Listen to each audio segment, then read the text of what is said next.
Egregor es una forma de energía de un grupo de personas, de un colectivo, que vierten su conciencia en un interés común, formando un ente. Esto es algo que se ha manifestado en varias formas. Ruidos y movimientos extraños han ocurrido en sesiones espiritistas, algo que se ha venido haciendo por lo menos hace un siglo. Todo comenzó cuando en una casa se escucharon ruidos extraños que no tenían un origen muy claro, hasta que a alguien se le ocurrió una manera de comunicarse según la cantidad de golpes que escuchaban. Con el tiempo esto se fue desarrollando aún más y surgieron las personas que eran las encargadas de recibir a ese espíritu y hablar a través de él. Así también se podían ver otro tipo de fenómenos como el movimiento de objetos, incluida la mesa donde estaban trabajando.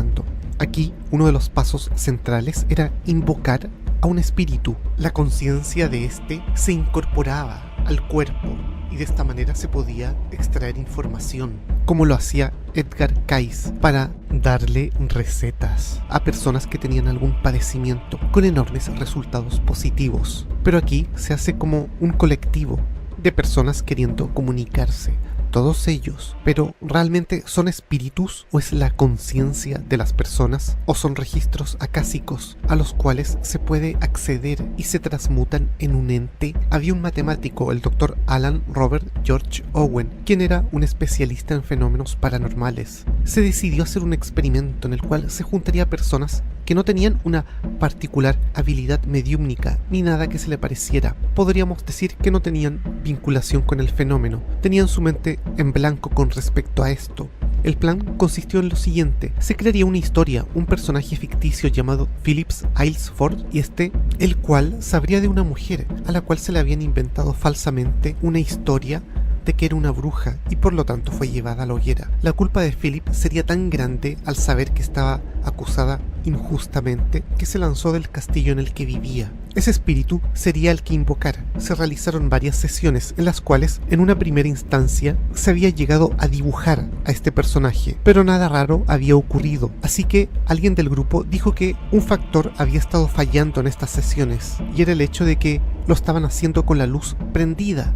Por lo tanto se decidieron a apagarla y solo estaría presente la luz de las velas y en algunas ocasiones una luz eléctrica pero muy tenue. Ahí fue cuando las cosas cambiaron y los sucesos extraños comenzaron a suceder. Surgieron los ruidos raros, que incluso eran capaces de responder frente a las preguntas que se le hacían. También la mesa comenzó con los movimientos característicos de este tipo de sesiones. Para poder registrar lo que ocurría, a veces se utilizaban unas luces de baja intensidad, ya que esto no alteraba las respuestas que obtenían. Llegó un momento en el cual se decidió grabarlo todo, haciéndolo frente a un público de 50 personas. Pero las pequeñas luces que habían se apagaron repentinamente, así que nadie pudo ver nada y por supuesto tampoco pudieron grabarlo adecuadamente. Más tarde la esposa del Dr. Owen escribió un libro en el cual relata las etapas del experimento. Podemos encontrar en un libro llamado Ayúdese con la magia blanca de A.L.G. Manning un ejercicio en el cual se deben crear formas de pensamiento que van a cumplir un objetivo determinado y son lanzadas a ello. Por lo tanto, siempre ha existido esta manera en la cual se piensa de que se pueden crear ciertas formas que poseen una energía y algún grado de respuesta que surgen en la mente de una persona o de un grupo.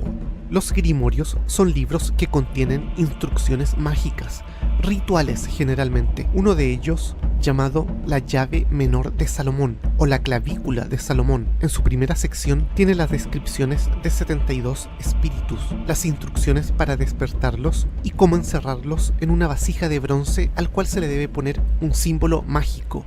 Fue este libro que tradujo en 1904 Samuel Mathers y editado por Aleister Crowley, quien luego utilizaría precisamente para despertar a uno de ellos que había estado dormido por un largo tiempo. El libro se puede dividir en 5 partes: Ars Goetia, que es sobre demonología e invocación de demonios; Ars Teoria Goetia, clasificación de espíritus aéreos y cómo llamarlos; Ars Paulina, estudio e invocación de ángeles; Ars Armadel, construcción de una tablilla de cera con sellos protectores en ella; y Ars Notoria, sobre rezos mágicos. Hay otro punto a considerar, el cual es el siguiente. En una casa en la cual ocurren fenómenos paranormales, si se dejan cámaras y estas se revisan, puede que ocurran hechos anómalos. Pero si no hay ningún ser humano, por lo menos a 1 kilómetro de distancia, esa casa que parecía que estaba embrujada, al no haber nadie cerca, nada raro ocurre. Por lo tanto, se necesita de alguien que funcione como una antena. Es común que cuando ocurren estos hechos, en la familia hay una niña pequeña que estaría siendo de receptor, pero de una u otra manera tiene que haber gente, aunque sea una persona, que es la que en última instancia proporciona la energía necesaria para que estos hechos ocurran.